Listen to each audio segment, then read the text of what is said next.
ನಾಳೆ ಹೋಳಿ ಹಬ್ಬ, ಅದರಲ್ಲೂ ವಿಶೇಷವಾಗಿ ನಾಳೆ ದಿವಸ ಚಂದ್ರಗ್ರಹಣ ಆಗುವಂತಹ ಒಂದು ಸನ್ನಿವೇಶ.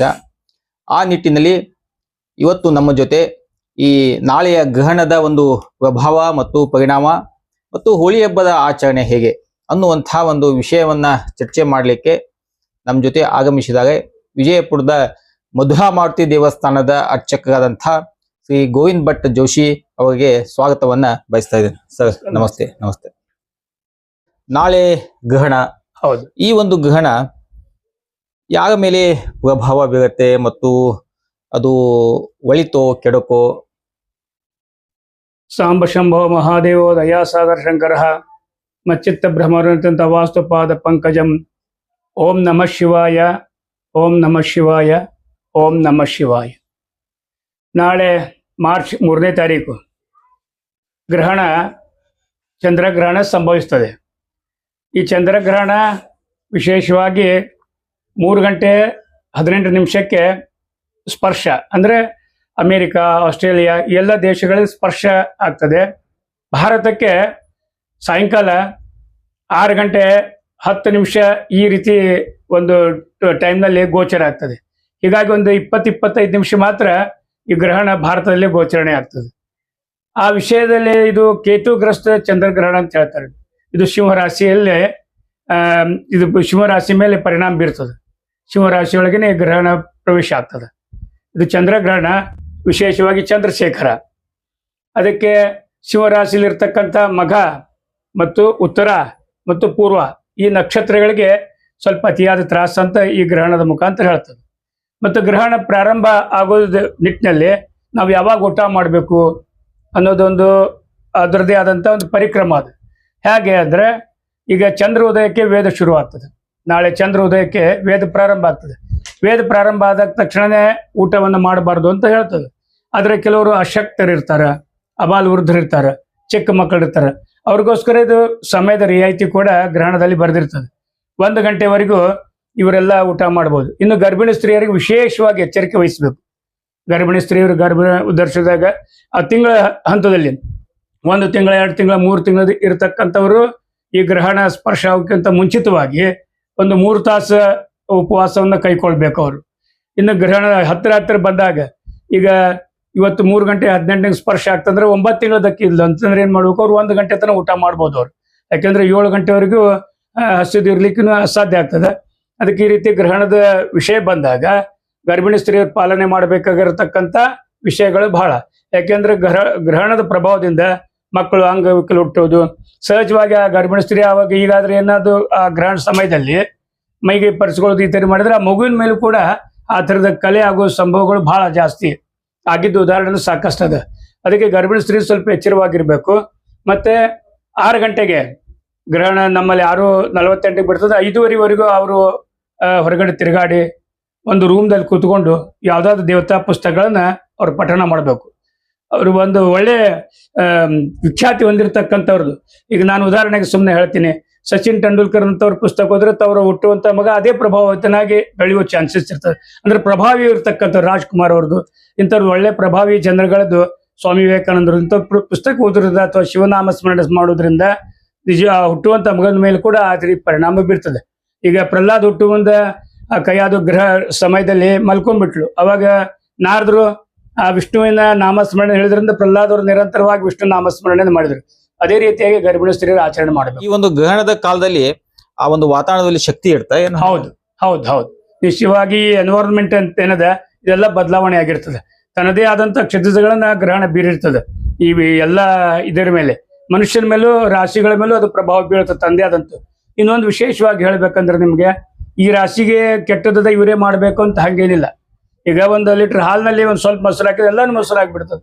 ಹಾಗೇನೆ ಪ್ರತಿಯೊಬ್ಬ ರಾಶಿಯವರು ಕೂಡ ಆ ಗ್ರಹಣವನ್ನು ಪಾಲನೆ ಮಾಡಲೇಬೇಕು. ಆಗ ಗ್ರಹಣ ಮುಗಿದ್ಮೇಲೆ ಕರಿ ಅಂತ ಬರ್ತದೆ, ಬ್ಲ್ಯಾಕ್ ಡೇ ಮಾಡ್ತೀವಿ. ಅದು ಅವಾಗ ಆ ದೇವತೆಗಳಿಗೆ ಹೋಗಿ ದಾನ ಧರ್ಮಾದಿಗಳನ್ನ ಪ್ರತಿಯೊಬ್ಬ ರಾಶಿಯವರು ಮಾಡ್ಬೇಕು, ಒಬ್ಬರೇ ಅಂತಲ್ಲ, ಎಲ್ಲರೂ ಗ್ರಹಣದ ವಿಷಯದಲ್ಲಿ ಅದನ್ನ ಆಚರಣೆ ಮಾಡಲೇಬೇಕು. ಈ ಗ್ರಹಣಕ್ಕಿಂತ ಮೊದಲು ನಾವು ಮನೆಯಲ್ಲಿ ಏನೆಲ್ಲ ಕೆಲಸವನ್ನ ಮಾಡಬೇಕು?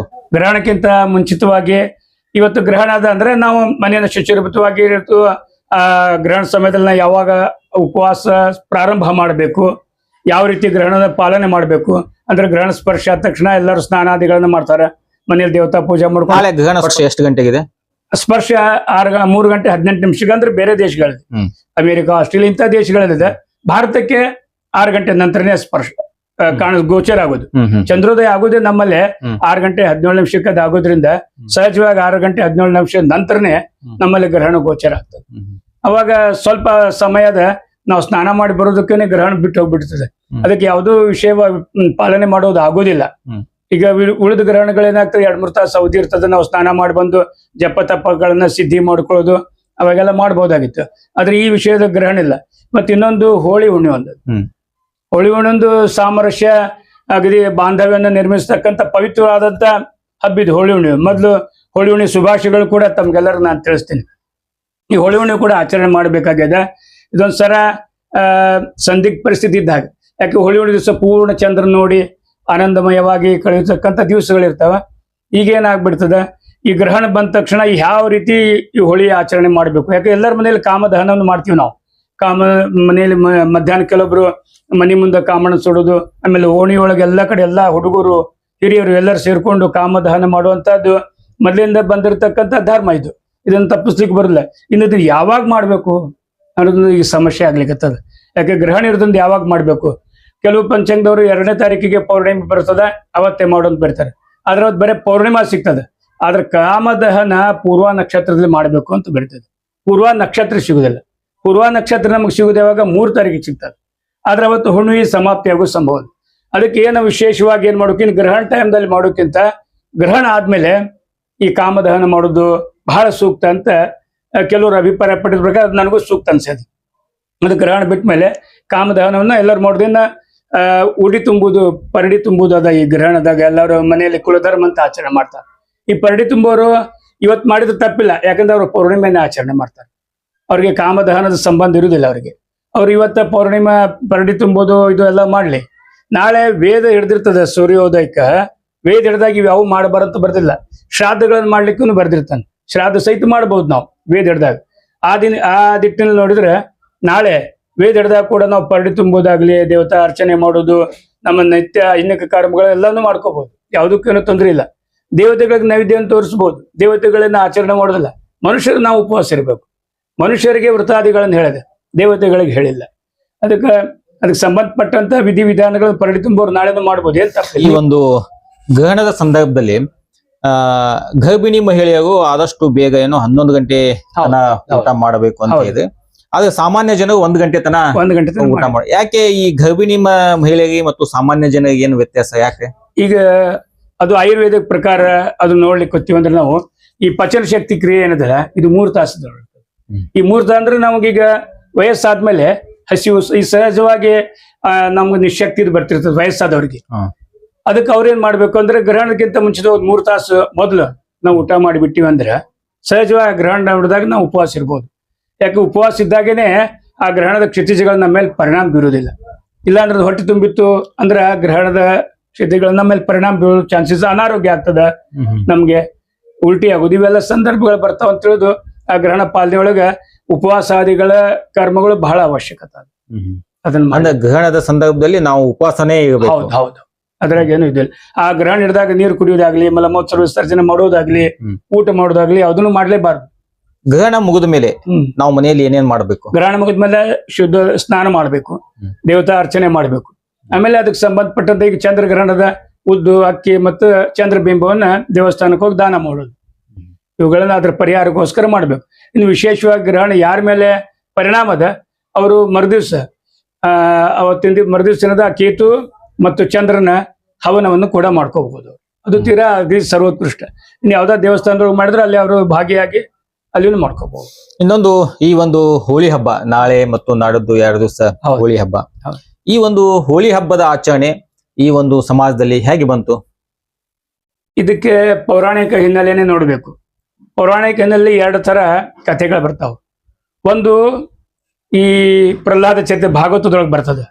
ಅದ್ರಲ್ಲಿ ಏನ್ ಹೇಳ್ತಂದ್ರೆ ಹಿರಣ್ಯಕಶಿಪು ಅಂತ ಇದ್ದ ಅವ ರಾಕ್ಷಸ, ದೇವತೆಗಳ ವಿರೋಧಿ, ಅವ ಕೆಟ್ಟ ಕೆಲಸಗಳು ಮಾಡೋ ದುರಾತ್ಮ ರಾಕ್ಷಸ. ಅವನೇನದ ವಿಷ್ಣುವಿನ ವಿರೋಧಿ, ಅವ ಭಗವಂತ ವಿಷ್ಣುವಿನ ವಿರೋಧಿ. ಅವ ಅವನೇನಂತ ನನ್ನನ್ನೇ ಎಲ್ಲರೂ ಪೂಜೆ ಮಾಡ್ರಿ, ನಾನೇ ಸರ್ವಶ್ರೇಷ್ಠ, ನನ್ನನ್ನು ಬಿಟ್ಟು ಯಾರೂ ಇಲ್ಲ, ಅದಕ್ಕೆ ಜಗತ್ತೇ ನನ್ನ ವಶ ಅದ, ನೀವೆಲ್ಲ ಯಾವ ದೇವತೆಗಳನ್ನ ಆರಾಧನೆ ಮಾಡಬಾರ್ದು, ನನ್ನ ಆರಾಧನೆ ಮಾಡಬೇಕು ಅಂತ ಹೇಳ್ತಿದ್ದ.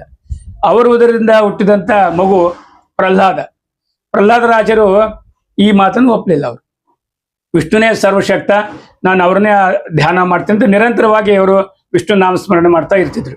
ಅದು ಅವನಿಗೆ ಸಹಿಸ್ಲಿಕ್ಕಾಗ್ಲಿಲ್ಲ. ನನ್ನ ಮಗನೇ ಈ ರೀತಿ ಆದ್ರೆ ಜೀವನ ಹೇಗೆ ನನ್ನ ನಂಬ್ತಾರ ತಿಳಿದು ಹೇಗಾದ್ರೂ ಮಾಡಿ ಮಗನ್ನೇ ಮುಗಿಸಿ ಬಿಡ್ಬೇಕು ಅನ್ನೋ ಅವ ಇದಕ್ಕೆ ಬರ್ತಾನೆ.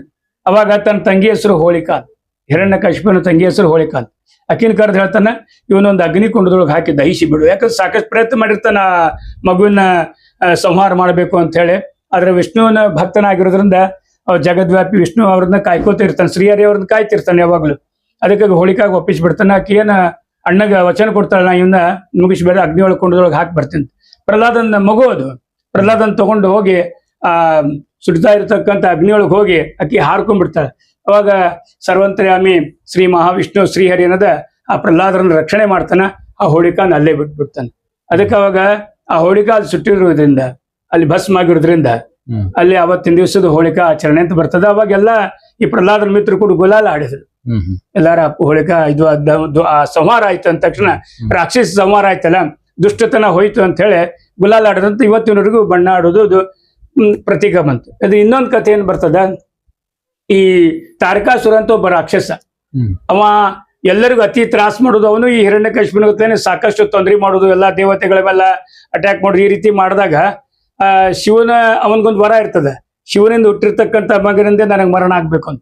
ಆದ್ರೆ ಶಿವ ಯೋಗ ನಿದ್ರೆ ಒಳಗಿರ್ತಾನೆ, ಯೋಗ ಮಾಡ್ತಿರ್ತಾನೆ. ಅದೊಂದು ಕಥೆ ಬೇರೆ ಅದ, ಬಹಳ ದೂರ ಹೋಗೋದು ಬೇಡ. ಸತಿ ವ್ಯಾಖ್ಯಾನದೊಳಗೆ ಬರ್ತದೆ. ಸತಿ ಎಲ್ಲ ಇದು ಆದ್ಮೇಲೆ ಅವರು ಈ ಇದುವಾಗಿ ಯೋಗದೊಳಗಿರ್ತಿರ್ತಾರೆ. ಅದಕ್ಕೆ ಅವ್ರನ್ನ ಯೋಗದಿಂದ ಆ ತಪಸ್ಸಿನಿಂದ ಭಂಗ ಮಾಡಬೇಕು ಅಂತ ಕೆಲಸವನ್ನ ಕಾಮನ್ನಗೆ ಮತ್ತು ರತಿಗೆ ಒಪ್ಪಿಸಿಬಿಡ್ತಾರೆ. ಕಾಮ ಮತ್ತು ರತಿಯರು ಹೋಗಿ ಸಾಕಷ್ಟು ಪ್ರಯತ್ನ ಪಡ್ತಾರೆ, ಆಗಿರೋದಿಲ್ಲ. ಅದಕ್ಕೊಂದು ಹೂಬಾಣವನ್ನ ತಗೊಂಡು ಆ ಶಿವನ ಮೇಲೆ ಎಸೆದು ಬಿಡ್ತಾನೆ. ಅವಾಗ ಶಿವ ನೋಡ್ತಾನ, ಕ್ರೋಧಾಗ್ನಿಯಿಂದ ತನ್ನ 3ನೇ ಕಣ್ಣ ತೆಗೆದು ಆ ಕಾಮನ ದಹನ ಮಾಡಿಬಿಡ್ತಾನೆ. ಅದಕ್ಕೆ ಅದು ಕಾಮದಹನ ಅಂತ ಅವತ್ತಿಂದ ಬಂತು ಅಂತ. ಹಿಂಗ ಮುಂದೆ ಕಾಮನ ಪುನರ್ಜನ್ಮ ಇವೆಲ್ಲ ಆಗ್ತಾವ, ಬೇರೆ ಕಥೆಗಳದು. ಅದ್ರ ಕಾಮದಹನಕ್ಕೆ ಕಾರಣೀಭೂತ ಈ ಕಥೆಯಿಂದ ನಮಗ್ ಗೊತ್ತ. ಈ ಒಂದು ಹೋಳಿ ಹಬ್ಬ ಹಿಂದೂ ಸಮಾಜದಲ್ಲಿ ಸಾಮರಸ್ಯನ್ನ ಮೂಡಿಸ್ಲಿಕ್ಕೆ ಯಾವ ರೀತಿ ಹೌದು ಸಹಾಯ? ಇದು ಸಾಮರಸ್ಯ ಮೂಡಿಸುವಂತದ್ದು ಶಾಂತಿ ಪ್ರಿಯ ಹಬ್ಬನೇ ಇದು. ಇದರಲ್ಲಿ ಯಾವುದೇ ದ್ವೇಷ ಭಾವನೆಗಳಲ್ಲಿ ಆಗ್ಲಿ ಏನೂ ಇಲ್ಲ. ಪ್ರತಿಯೊಬ್ಬರಿಗೂ ಗುಲಾಲ ಬಣ್ಣವನ್ನು ಎರಸ್ತೀವಿ, ಒಬ್ಬರೊಬ್ಬರು ಅಲಂಕರಣೆ ಮಾಡ್ಕೋತೀವಿ, ಸಿಹಿಯನ್ನು ತಿನ್ನಿಸ್ತೀವಿ. ಒಂದು ಒಳ್ಳೆಯತನದ ಪ್ರತೀಕ ಇದು. ಸೌಹಾರ್ದಯುತವಾಗಿ ಶಾಂತಿಯುತದಿಂದ ಪ್ರೀತಿಯನ್ನ ಬೆಳೆಸುವಂತ ಹಬ್ಬನೇ ಹೋಳಿ ಹಬ್ಬ. ನಾವೆಲ್ಲರೂ ಪ್ರೀತಿಯಿಂದ ಪರಸ್ಪರ ಆನಂದವಾಗಿರತಕ್ಕಂಥ ಹಬ್ಬನೇ ಹೋಳಿ ಹಬ್ಬ. ಅದಕ್ಕೆ ಇದನ್ನ ಬಹಳ ಪ್ರೀತಿಯಿಂದನೇ ಆಚರಣೆ ಮಾಡಬೇಕು ಅಂತ ಹೇಳ್ತದೆ. ಗುಲಾಲನ್ನು ಒಬ್ಬರಿಗೊಬ್ರಿಗೆ ಹಚ್ಚಿ, ಅಂಗಿ ಮೇಲೆ ಗುಲಾಲೆಲ್ಲ ಹಾಕಿ ಒಬ್ಬರಿಗೊಬ್ರು ಆಲಿಂಗನ ಮಾಡ್ಕೊಂಡು ಬರ್ತಕ್ಕಂಥ ಕಷ್ಟಗಳೆಲ್ಲ ಹೋಗ್ಲಿ, ಎಲ್ಲರೂ ಆನಂದವಾಗಿರೋಣ ಅನ್ನುವಂಥದ್ದು ಪ್ರತೀಕನೇ ನಮ್ದು ಹೋಳಿ ಹಬ್ಬ. ಎಸ್, ಇಷ್ಟೊತ್ತಿನ ತನಕ ನಮ್ಮ ಜೊತೆ ಇದ್ದು ಈ ನಾಳೆಯ ಚಂದ್ರಗ್ರಹಣದ ಒಂದು ಪ್ರಭಾವ ಮತ್ತು ಮಹತ್ವ, ಈ ಒಂದು ಹೋಳಿ ಹಬ್ಬವನ್ನ ನಾವು ಹೇಗೆ ಆಚರಿಸಬೇಕು ಅನ್ನುವಂತಹ ಒಂದು ವಿಷಯವನ್ನ ನಮ್ಗೆಲ್ಲ ತಿಳಿಸಿಕೊಟ್ಟಂತ ಮಧುಲಾಮಾರುತಿ ದೇವಸ್ಥಾನದ ಅರ್ಚಕರಾದಂತಹ ಶ್ರೀ ಗೋವಿಂದ್ ಭಟ್ ಜೋಶಿ ಅವರಿಗೆ ವಂದನೆಗಳನ್ನ ಸಲ್ಲಿಸ್ತಾ ಇದ್ದೇನೆ. ನಮಸ್ಕಾರ.